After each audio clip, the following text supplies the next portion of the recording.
अस्सलामुअलैकुम दोस्तों और साथियों, उम्मीद है आप लोग खैरियत से होंगे। इस वक्त एक क्वेश्चन जो सब पाकिस्तानियों के जहनों में है और जो अक्सर लोग मुझसे डिस्कस भी करते हैं वो ये है कि क्या पाकिस्तान में इस वक्त केसेस की तादाद बढ़ रही है, और अगर फ़र्ज़ करें कि बढ़ रही है तो इसकी क्या वजह है। और ख़ास तौर पे वो ये जानना चाहते हैं कि अगर ये केसेस बढ़ रहे हैं तो क्या इसकी वजह री इन्फेक्शन है, यानी पाकिस्तान में दोबारा जो इन्फेक्शन का डर था, क्या ये वो चीज़ है। तो इस चीज़ को इस वीडियो में हम देखते हैं। सबसे पहले दोस्तों, आपको मैं एक जो पाकिस्तान का ग्राफ है कि जिसको हम बहुत अरसे से फॉलो भी करते आए हैं और जो इन्फेक्शन को शो भी करता है, तो हम उसको देखते हैं। तो सबसे पहले आप एक जनरल इस पर नज़र डालें। ये जो अभी ग्राफ है आपके सामने, इसके ऊपर एक जनरल व्यू देखें। अब आपको लगता है कि ये जो ग्राफ है ये पहले छोटा था, फिर बहुत बड़ा हुआ, उसके बाद ये नीचे आना शुरू हुआ। अब हम इसको थोड़ा सा क्लोजअप में कुछ चीज़ें देख के समझने की कोशिश करते हैं। अब इस क्लोजअप में आप गौर करें दोस्तों, ये वही टाइम है कि क्योंकि 24 मई को पाकिस्तान में ईद थी, और एक बेसिक प्रिंसिपल साइंस का अभी तक हम में से हर एक को याद है, और वो बेसिक प्रिंसिपल ये है कि जब भी किसी इलाके में वायरस से एक्सपोजर होता है लोगों का, तो पहला जो एक हफ्ता होता है उसमें तकरीबन 50% लोग जो हैं उनमें अलामात आना शुरू हो जाती हैं, और जो अगला यानी सेकेंड वीक होता है तो उसमें जो जितने भी लोग एक्सपोज हुए होते हैं वायरस से, 100% में जिनमें अलामात आनी होती हैं तो उनमें अलामात आ जाती हैं। इनमें से हमने वो निकाले हुए हैं कि जो एसिम्टोमेटिक, ये जिनमें अलामात नहीं आती। तो दोस्तों, ये जो क्लोजअप में आपने गौर किया तो 24 मई को क्योंकि ईद थी, और अगर आप देखें ग्राफ उसके एक हफ्ते यानी ऑन एवरेज ये होता है कि 2 से 3 दिन के बाद जो अलामात हैं लोगों में आना शुरू हो जाती हैं। तो आप गौर करें कि जैसे जैसे 24 मई के बाद वो सेकंड वीक पहुंचा है तो केसेस ना सिर्फ ये बढ़े हैं बल्कि बहुत ज़्यादा बढ़े हैं। बहुत ज़्यादा बढ़ने की वजह ये थी कि ये वायरस हमारे लिए और हम वायरस के लिए, हमारा इम्यून सिस्टम वायरस के लिए और वायरस इम्यून सिस्टम के लिए, ये बिल्कुल नया था, जिसको हम नाइविटी कहते हैं। इसलिए जिसको भी वायरस से एक्सपोजर हुआ तो तकरीबन अक्सर लोगों को अलामात आई, क्योंकि हमारे अंदर कुव्वत मुदाफ़ियत तो थी ही नहीं इस वायरस के खिलाफ। तो फिर पूरा जो जून का महीना था वो पाकिस्तान में बहुत ज़्यादा केसेस हुए, चाहे वो एंटर हुए हैं गवर्नमेंट की जो एक अकाउंटिंग में या नहीं हुए। लेकिन उसके बाद जैसे कहीं पे भी होता है, क्योंकि पूरा मुआशरा ही एक्सपोज हुआ था ऑलमोस्ट, तो उसके बाद जब सैचुरेशन हुई तो अब आप नोट करें कि ये जो ग्राफ था ये नीचे आता गया। लेकिन जब ये बिल्कुल अपने सबसे एंड पे पहुंचता है तो फिर आती है तारीख 1 अगस्त, और आप गौर करें क्लोजअप में कि 1 अगस्त के 2 से 3 दिन के बाद आपको फिर ये ग्राफ नीचे से ऊपर जाना शुरू होता है, और अगले जो 2 हफ्ते हैं यानी 1 अगस्त से लेके 14 अगस्त तक ये केसेस फिर बढ़ते हैं। लेकिन जाहिर है क्योंकि अक्सर लोग तो पहले ही एक्सपोज हो चुके थे तो ये केसेस इतने पीक पे नहीं गए। जो मैं आप लोगों को अक्सर एक जुमला कहता था कि केसेस बढ़ सकते हैं लेकिन ये पीक नहीं आएगी, सर्ज आ सकती है। सर्ज होता है कि थोड़े केसेस बढ़ेंगे।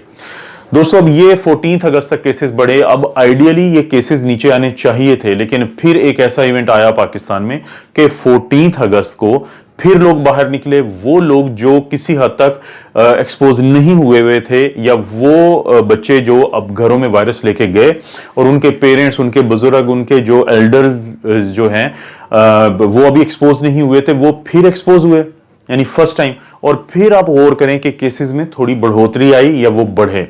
अब 14 अगस्त के बाद जो 2 हफ्ते गुजरते हैं तो उसमें आपको केसेस किसी हद तक बढ़े हुए नजर आते हैं। लेकिन अब वो जो केसेस हैं वो 1 जो सितंबर है या 31 जो अगस्त है तो वो 2 वीक्स पूरे होते हैं। लेकिन यहां पे आता है फिर आशूरा का दिन। अब वो जो आशूरा का दिन था तो उस रोज भी बहुत ज्यादा एक्सपोजर हुआ, कोई सोशल डिस्टेंसिंग, कोई मास्क, 0%। तो अब जो लॉजिक आपको समझाता है वो ये समझाता है कि आज है 4th डे। अगर चौथे दिन के बाद ये पहला हफ्ते में 50% वो लोग जिनको इन्फेक्शन हुई है और जो पहले एक्सपोज नहीं हुए थे, जिनमें इम्यूनिटी नहीं आई थी, और इस इम्यूनिटी के कॉन्सेप्ट को मैं अपनी अगली वीडियो में जरूर एक्सप्लेन करूंगा कि ये जो नया अब सोच पैदा हुई है इम्यूनिटी से रिलेटेड और एंटीबॉडी से रिलेटेड। तो दोस्तों, फिर क्या हुआ कि अब जो हैं, अगर आपको ये केसेस नजर आ रहे हैं, आप इस आखिरी बार पे गौर करें कि अब इसमें थोड़ी बढ़ोतरी आई है और इस चीज के चांसेस हैं कि अगले 1 से 2 हफ्ते में ये केसेस अगस्त 14 की तरह और ईद जो थी 1 अगस्त की तरह ये बढ़ेंगे, लेकिन बहुत ज्यादा नहीं बढ़ेंगे। और उसके बाद क्योंकि पाकिस्तान में ना तो कोई ऐसा इवेंट है और बहुत सारे लोग ऑलरेडी एक्सपोज हो चुके होंगे, तो फिर ये नीचे चले जाएगी पूरी जो कर्व है। इस कर्व का आप मुकाबला कर सकते हैं, जैसे अमेरिका जो है उसकी 50 रियासतें हैं, वो जो रियासतें हैं वो अपनी लेजिस्लेशंस में एक दूसरे से अलहदा हैं। लॉकडाउन में जाना है नहीं जाना है, किस रियासत में कभी प्रोटेस्ट होते हैं, तो उनके बिहेवियर्स पाकिस्तान जैसे मुल्कों से बिल्कुल डिफरेंट हैं। अब आप गौर करें कि जो अमेरिका की कर्व है उसमें डिप्स आते हैं, वहां पे केस सेटल होते हैं, तो कोई ना कोई एक ऐसा इशू हो जाता है, चाहे वो रेशियल हो या पॉलिटिकल हो या कोई भी गैदरिंग्स हो, कि जिसके बाद से फिर सर जाता है वहां पे। तो ये इसीलिए आपको डिप्स भी नजर आते हैं और फिर ऊपर जाते हुए भी केसेस नजर आते हैं। इसके मुकाबले में अगर आप गौर करें ये इंडिया की कर्व, इस कर्व में आप देखेंगे कि जब वहां पे लॉकडाउन खत्म हुआ तो वहां पे केसेस बढ़ना शुरू हुए। अब वो चाहे लॉकडाउन करें या ना करें, ये एक्सपोनेंशियली बढ़ेंगे, यहां तक कि उनके मुल्क में एक एक दिन में 78,000 इन्फेक्शन के जो केसेस हैं रिकॉर्डेड, वो दुनिया में सबसे ज्यादा, यानी जो वर्ल्ड रिकॉर्ड है वो भी उन्होंने बनाया है। तो जब तक इनका पूरा जो मुआशरा है वो इन्फेक्ट नहीं हो जाएगा, तो ये या पीक जो कर्व है ये नीचे नहीं आएगी।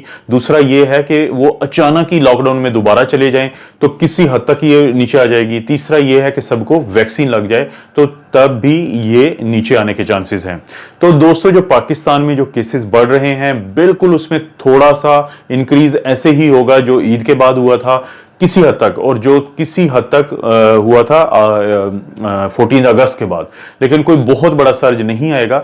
और खास तौर पे आप लोगों ने ये जहन में रखना है कि अगर आपको कोई वीडियो बना के ये डराए कि पाकिस्तान में सेकेंड वेव, ये सेकेंड वेव नहीं होगी, ये वही फर्स्ट वेव के कुछ हिस्से हैं जो अभी तक एक्सपोज नहीं हुए थे। जैसे नारायण कागान में भी हुआ कि जो अनएक्सपोज लोगों तक जैसे ही वायरस पहुंचता है तो वहां पे केसेस बढ़ते हैं, लेकिन उसके बाद वो लेवल पे आ जाते हैं। तो मुझे उम्मीद है कि ये जो केसेस बढ़ेंगे अगर पाकिस्तान में थोड़े बहुत, तो उसकी आपको समझ आई होगी, ताकि आप इस चीज से परेशान ना हो। और कोशिश करें कि जहां पे बहुत ज्यादा एक्सट्रीम गैदरिंग्स हो, कोई किसी को खांसी हो, किसी को बुखार हो, कोई छींके मार रहा हो, तो अभी भी आप उनसे दूर रहें और वहां पे मुहतात रहें। आप अपना और अपनी फैमिली का ख्याल रखें। अल्लाह ताला आपको और आपकी फैमिली को हर किस्म की बुराई, बीमारी और आजमाइश से महफूज रखे।